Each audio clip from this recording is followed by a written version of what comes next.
Salam alaikum. If you're in Senegal, West Africa, that's a greeting that you're going to hear at least 100 times a day. According to Encyclopedia Britannica, Senegal is known as the gateway of Africa due to its oceanside, plains, and expansive rainforest coverage. This ecological diversity has not only created a diversity in the plants and animal life, but also in societal function. Senegalese culture is one of what they call teranga, which means hospitality in Wolof. Expedition Sub-Sahara says teranga is Senegal's motto, but it's also a way of life. Senegal's function depends on a group of people coming together and working together to function as a community and to form a connection. Neighbors help neighbors, and strangers help strangers. I have personally experienced this myself every time that I've gone to Senegal. Every time that I walked into a new place and met new people, they would offer me tea, food, or anything that I could have ever wanted. And even when the people didn't have much for themselves, they were willing to give it away to me to make sure that I felt welcome in their home.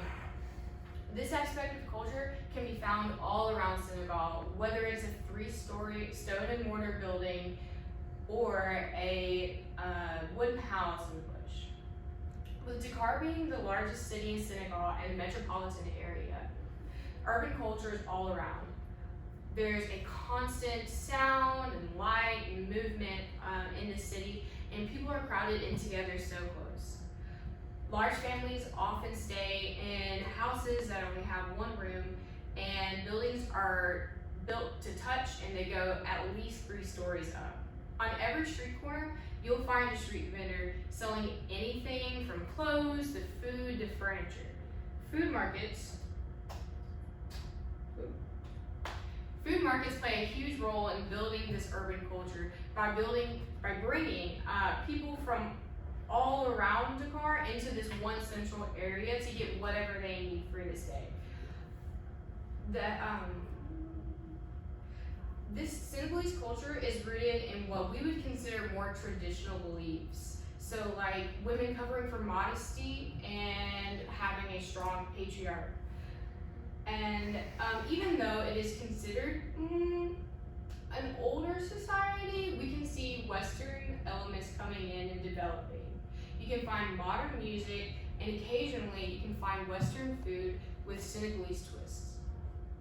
Cars in the city have allowed people to get from place to place quickly, which allow time and schedules to actually have a meaning. New York Times explains that in the bush, life moves slower and takes on a more relaxed aspect. Villages are miles apart with desert in between, so getting from place to place is very difficult.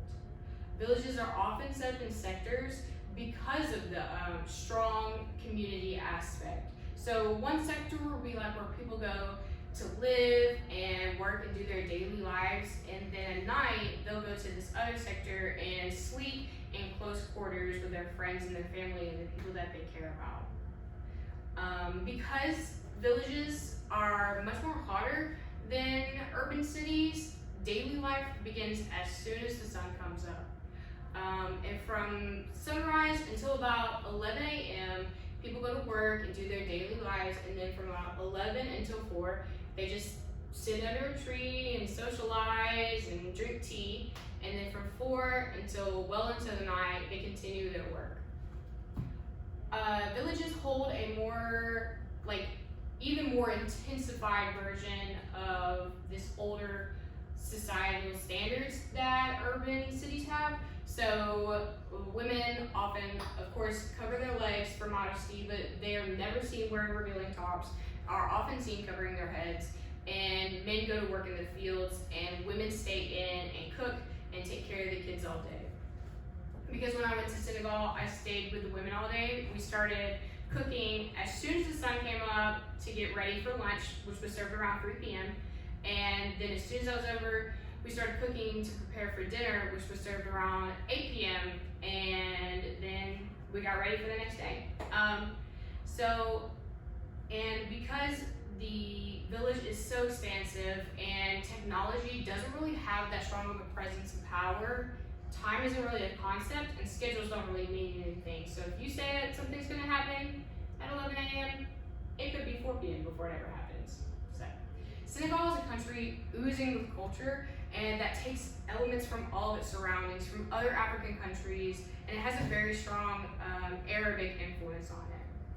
But even though you'll find Senegal's presence throughout the country, you'll find very strong urban and rural cultures that have their own twists on it. Thank you.